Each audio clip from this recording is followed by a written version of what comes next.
Всем привет! Сегодня я к вам с пирогом, который уже не знаю, уже больше 10 раз делала, и дети мои его обожают. С творожной начинкой шоколадный пирог. Делается он очень быстро и просто. Попробуйте, 100% вам понравится. Сначала сделаю тесто. 5 яиц, стакан сахара 200 граммов. 1 пакетик ванильного сахара. И взбиваю все до хорошей пышной белой массы. Минут 5 я повзбивала яйца с сахаром и ванилином. И кладу уже сразу муку. Почему? Потому что перед тем, как добавлять растительное масло, то чтобы тесто не разбрызгивалось, лучше положить сначала немного муки. 120 миллилитров растительного масла. И тоже смешиваю полминутки. Пакетик разрыхлителя 10 граммов или 2 чайные ложечки. И добавляю оставшуюся муку. Всего муки у меня 240-250 граммов уходит. Теперь 3 столовых ложки какао. И опять просто перемешиваю полминуты миксером. Все, тесто готово. Тесто вот оно должно получиться вот так вот хорошо, так вот медленно спадающим. То есть смотрите, если вы видите, что оно жидковатое вам кажется, добавьте просто немножко муки. Но оно должно хорошо вот так вот спадать. И теперь начинка. Начинку делаю так. 1 яйцо, 100 граммов сахара, пакетик ванильного сахара. Все смешиваю в однородную массу. Можно венчиком, можно блендером, миксером, как удобно кому. Добавляю творожок, не сладкий, не соленый. 100 граммов, конечно же нет, 500 граммов. Если вы берете творог, можно просто с творогом делать эту творожную начинку, а не с творожком. Тогда возьмите 300-350 граммов мягкого творога, не рассыпчатого. Почему? Потому что просто эта начинка не предполагает, чтобы в начинке ощущались вот эти крупинки творога. Это первое. Второе, творог он более вязкий, более плотный, поэтому достаточно его 350 граммов. А творожок я беру 500 граммов. И так пробовала делать. Вкусно получается. 80 граммов ванильного пудинга добавляю. И 2 столовых ложки кукурузного крахмала. Если вы не добавляете пудинг, можно без пудинга обойтись, то добавьте 3 столовых ложки крахмала. Просто с пудингом получается вкуснее, и с пудингом структура начинки, она немножко более воздушная и более пропеченная получается, ну, на мой взгляд, поэтому я добавляю всегда вот 1 пачку пудинга в начинку. Тоже смешиваю. Начинку перекладываю в кондитерский мешок, чтобы сделать нам вот эти красивые квадратики. Я делаю на большой квадратный противень. Растительным маслом смазываю бумагу. Тесто шоколадное выливаю на бумагу.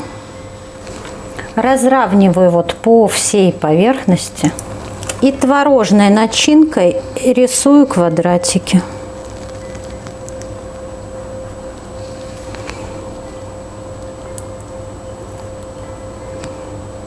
Примерно, чтобы вот на равные части, но без фанатизма.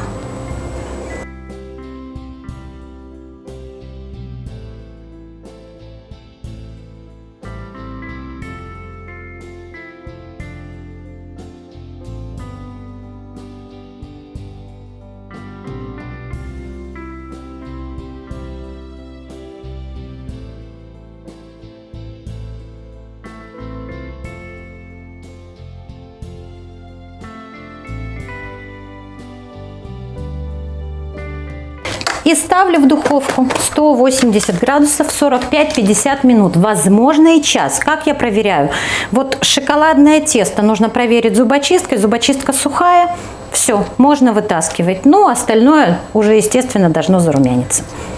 Через 10 минут вот они уже как пирог поднимается. Такой вот красивенький. У меня так и получилось. Ровно 50 минут зубочисткой проверила. Зубочистка сухая, значит готов.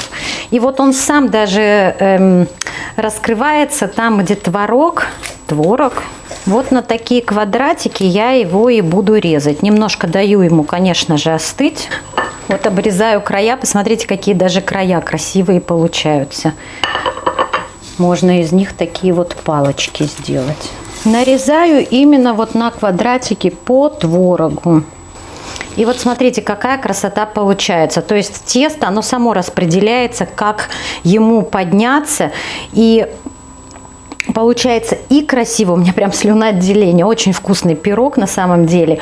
Он не сухой, именно вот как надо по влажности. И самое главное, что вот мне еще он нравится, что по сахару он не сильно сладкий, все в меру.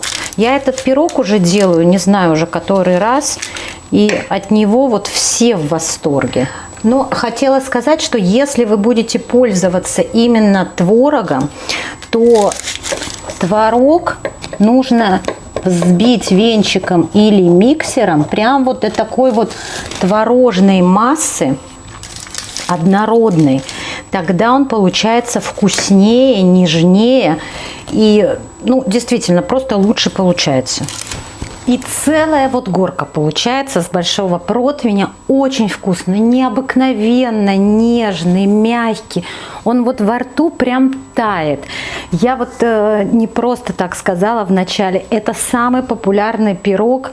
Дети его просто обожают. И вот структура именно творожная и шоколадного бисквита получается, ну, просто вот ум отъешь. Очень вкусно. Попробуйте этот рецепт. Напишите в комментариях, будете пробовать его или нет. Делитесь этим рецептом с друзьями. Подписывайтесь на мой канал. Не забудьте поставить колокольчик, чтобы не пропустить новые рецепты. За лайки вам, конечно, всегда спасибо.